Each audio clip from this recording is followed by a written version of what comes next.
Balance. It is something that makes or breaks a lot of interactive media. But there are some games out there where even the biggest disparaging gaps between options isn't a big deal. Be it games where the usefulness of options is balanced by their rarity, games where people enjoy the intensely powerful options enough to where it really isn't a big deal, games where options being better than others means that there's fun dynamics between people who use them, or just games that are not extremely punishing if you don't go full meta. There are things to consider when people complain about a game's balance. What is fun to go against? What is powerful but fair? What is simply frustrating without actually being overpowered at all? This can all be very subjective. There are times, though, where for how balanced a video game is, for how many caveats an option has, it will always be the top pick for people who just want to keep winning. Ladies and gentlemen, the nurse.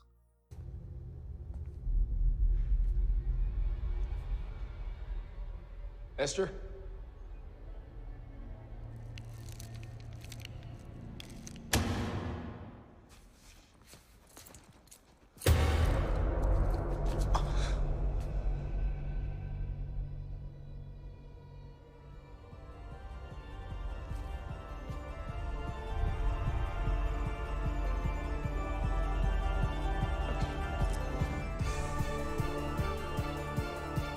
Back in the day, infinite loops were actually infinite.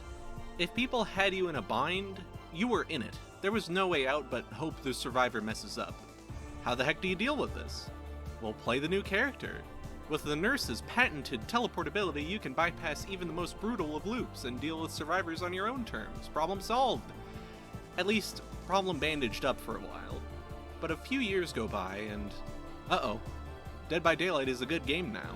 And the nurse is tuned to deal with a problem that isn't even here anymore. And now we have a killer that can be literally anywhere she wants, with enough good timing and game sense. I tend to not love meta options in most games. Stuff that is powerful to the point of trivializing the game around it feels kinda okay in the moment, but leaves me feeling hollow after the fact. Like, wow, I won a game of chess with my all-queen backline build, someone buy me dinner. I get that a lot of people just want to win. And the way to just win most of the time is to pick the most powerful and most feared option a game has to offer. But man, I'm of the opinion that there's more to life. I gravitate towards non-meta stuff all the time. I like playing as a character people spit on and succeeding handily. I like using perks people don't interact with every day. I like being the spice of life incarnate. I just feel satisfaction knowing that I am proficient enough at a game to use an off-kilter choice and succeed. Also, I just tend to not be very sweaty.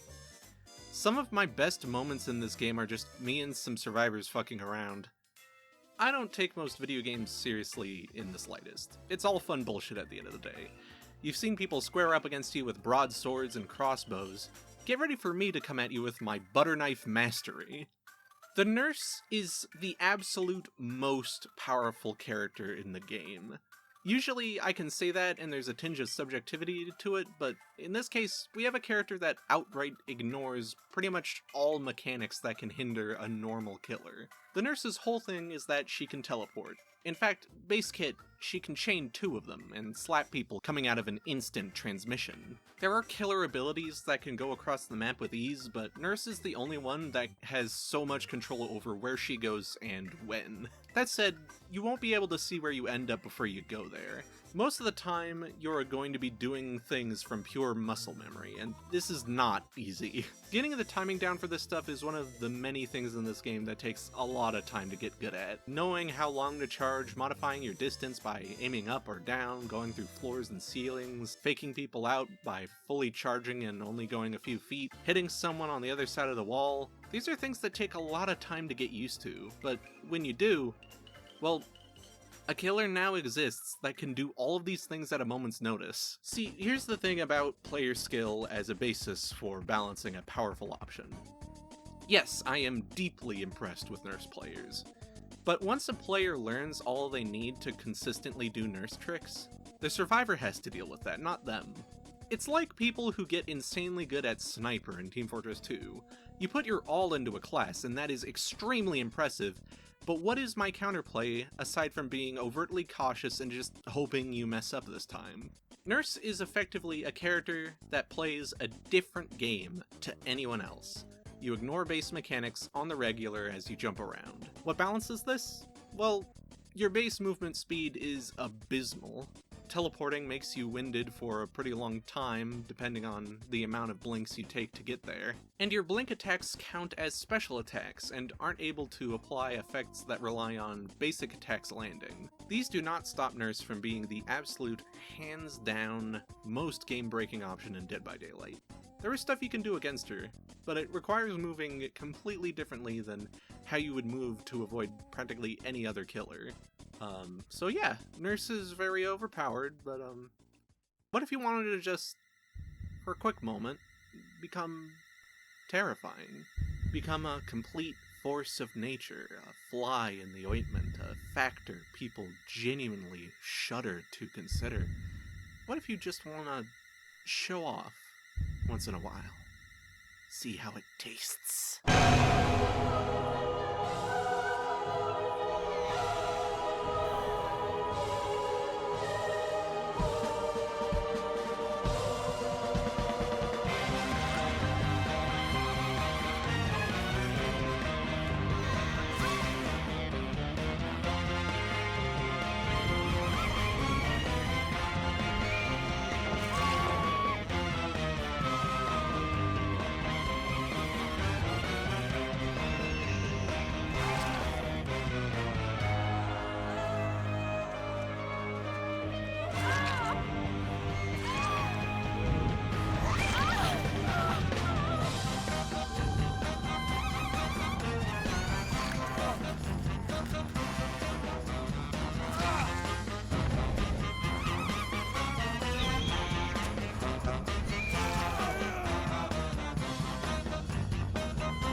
Okay, I'm not that good at Nurse, but damn, learning how to wrangle such an unruly ability is kind of extremely fun.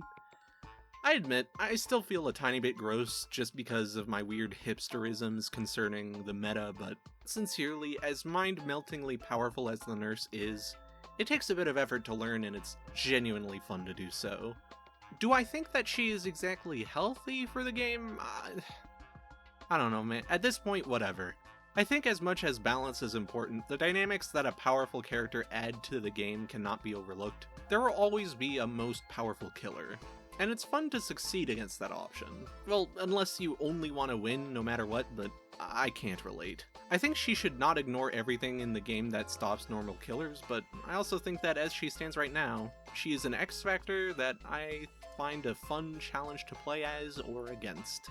I know this isn't the common opinion, and for y'all's sake, I do hope that she gets some sort of check.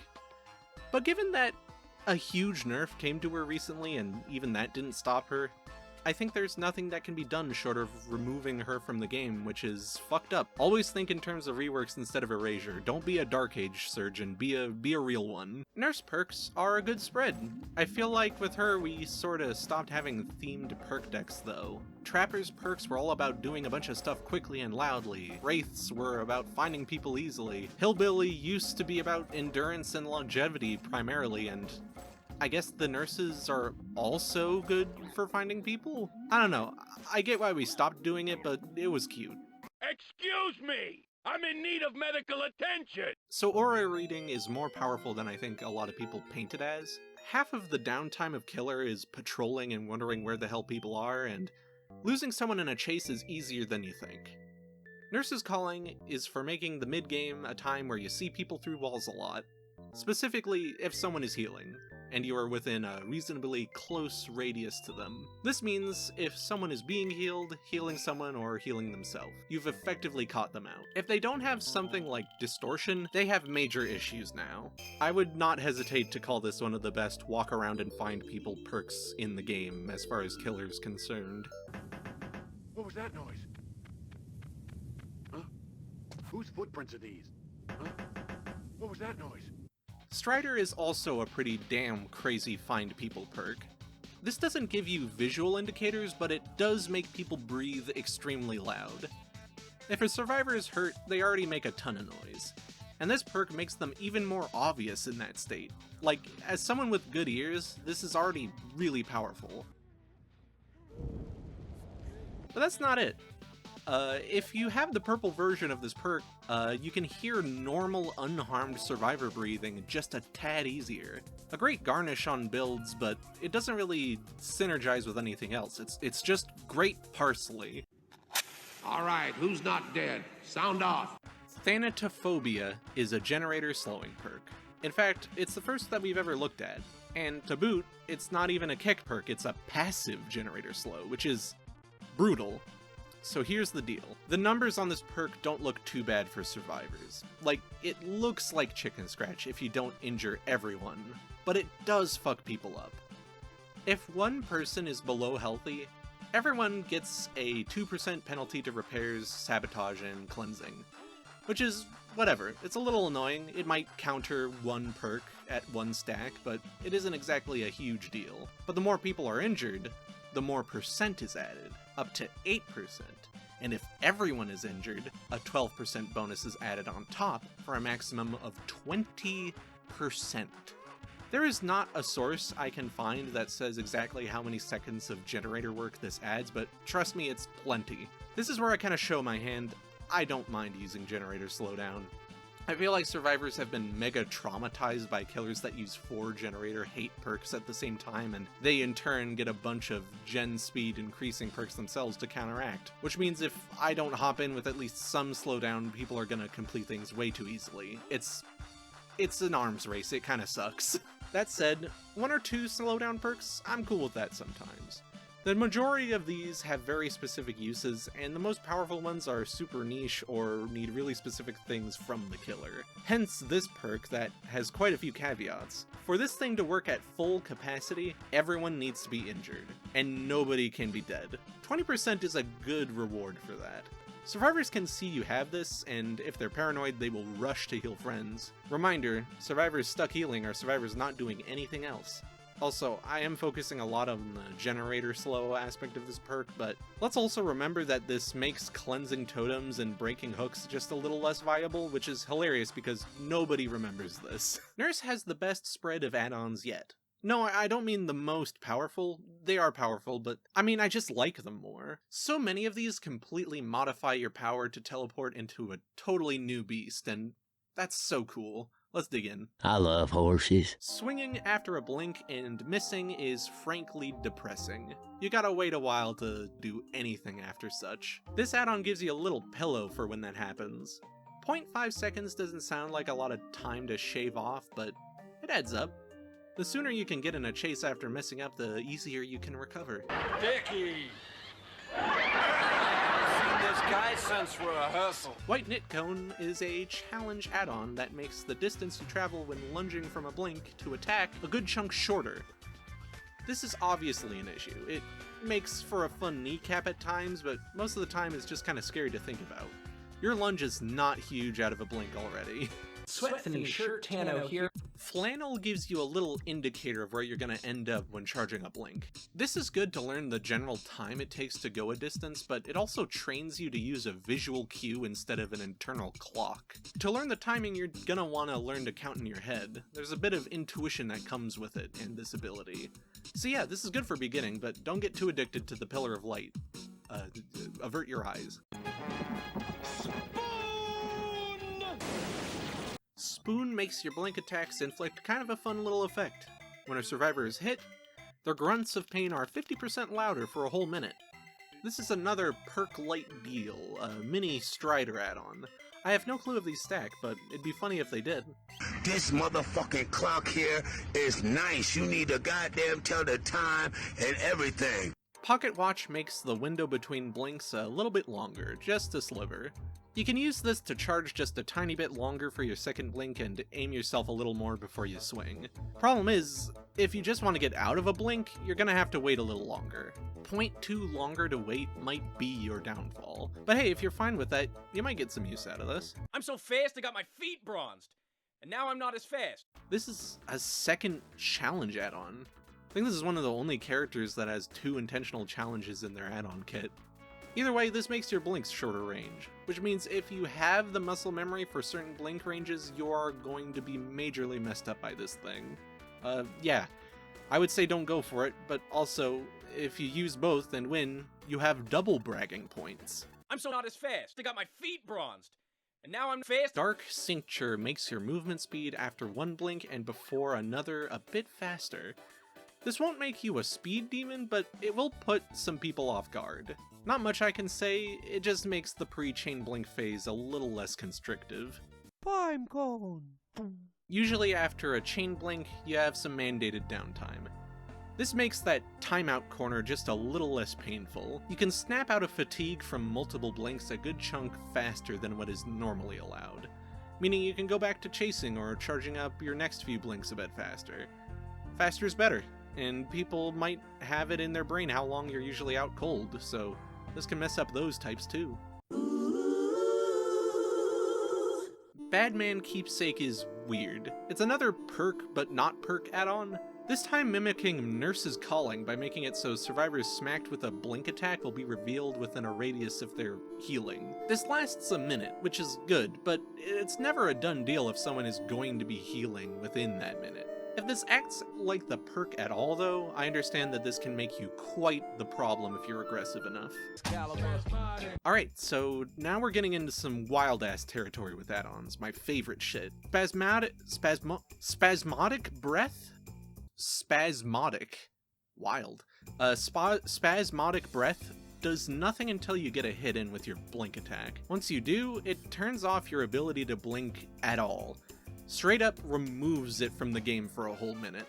In return, your move speed is set to 4.6 meters per second, which is as fast as a basic killer like the Trapper. This is very much a gimmick, but I adore gimmicks. Basic attack killers in general are seen as less powerful, but I call bullshit. I've gotten a lot of fun stuff to work just by using this perk and a slew of basic attack only perks. Stuff that a nurse is usually not gonna get a ton from taking with her. This might not be technically wise to take with you, but it's great to catch people off guard with basic run speed nurse.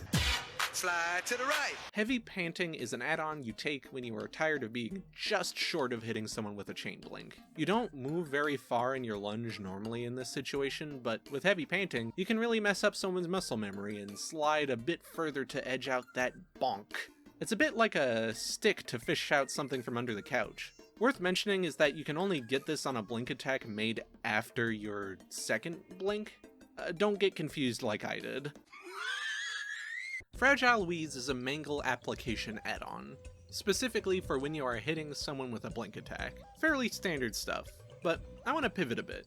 These sort of add-ons might be self-explanatory, but I want to talk about why you might want to apply this debuff on certain killers specifically. For Nurse, mangling someone means they're going to be standing still way longer to heal, meaning that while you teleport around, you are bound to find someone who is trying their best to become non-injured. This means way easier prey if you catch someone off guard. Ataxic. That's a crazy adjective. Anywho, this specific bottle of breath gives you a little 7% resistance to fatigue, meaning that it gives less of a bonus than the treasure or the horse, but it's more all around useful for getting out of your wobbly state sooner. Little numbers in this game sound tiny, but can mean the difference between getting a hit and losing prey completely. Anxious Gasp is... Wait, okay, is this a third challenge add-on? Kind of. It has an upside, it's just really weird. Whenever you do a blink through somebody, they scream, giving away their position, which also gives you a smattering of blood points because blood points are cool, I guess. Mostly, you're going to be using this for high blink count builds, and if you want a chance to detect someone hiding behind cover by just doing your thing. Screaming is funny. Kavana's Last Breath is a befuddlingly easy way to attach blindness to people. If you are within 8 meters from someone and go into fatigue, they are blinded for a whole damn minute. If you get into a chase with someone, they are bound to have this happen to them. Because it is based on a radius rather than a hit, this means that blind and chase can last a bit longer and drive people nuts. Windows of Opportunity is the most brutal thing to turn off here, but there are other things that become harder too. Plus, because 8 meters is not that hard to apply, you can hit people who aren't even in a chase with this effect, meaning that they have to deal with a more general auraless hell. Good luck catching that hooked survivor if you're blind in solo queue, bud. Cheers, love! The cavalry's here! Jenner's Last Breath is kinda bonkers. So after using all your blinks, you can press your special action key to do a sort of reverse blink exactly to where you started. This is already wonderful for if someone is trying to mind game you or you teleport and realize there's nothing for you out yonder. The cherry on top is that doing this action gives you one more blink to use after your rewind, meaning you can go back and still have a little leap to hit someone with. This is a total Swiss Army knife of an add-on.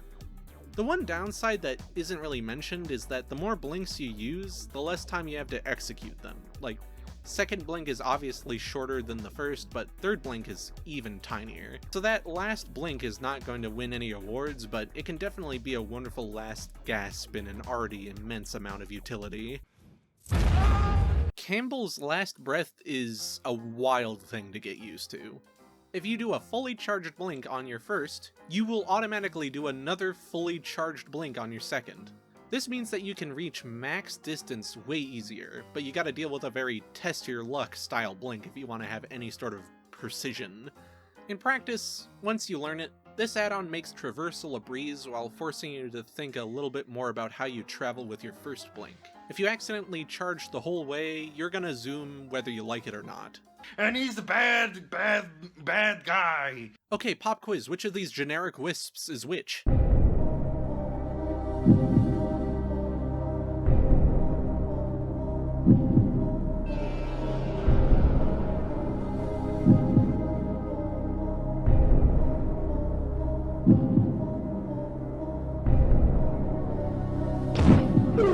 If you know off the top of the head, you are a total dork. Welcome! Badman's Stinky causes blink attacks to make you undetectable for 25 seconds with a cooldown of 45. Blinking is not the quietest thing in the universe, but your terror radius gives you away way sooner than Scream proximity does. So if you take this, you can have people run into your waiting arms pretty easily. On top of this, it's hilarious to take this with Spasmodic Breath, because you become completely untraceable when you're in walk around mode. Another one. Torn Bookmark is fucked up, but like, more fair than I would think. You get an extra blink to use whenever you want, with a caveat that your blinks recharge a little bit slower. This recharge time is actually kinda noticeable. Usually you can go for at least a single blink after a fatigue, but with this add-on you have to actually spend some time in slow mode before you can slide across the map again. That extra blink though, it is obvious when you have it, but it is a devastating amount of freedom of movement. You can get around the map, confirm hits, and just be a terror with so much more ease. Heck, it even works with Jenner's Breath if you want to be a lunatic with 5 different blinks.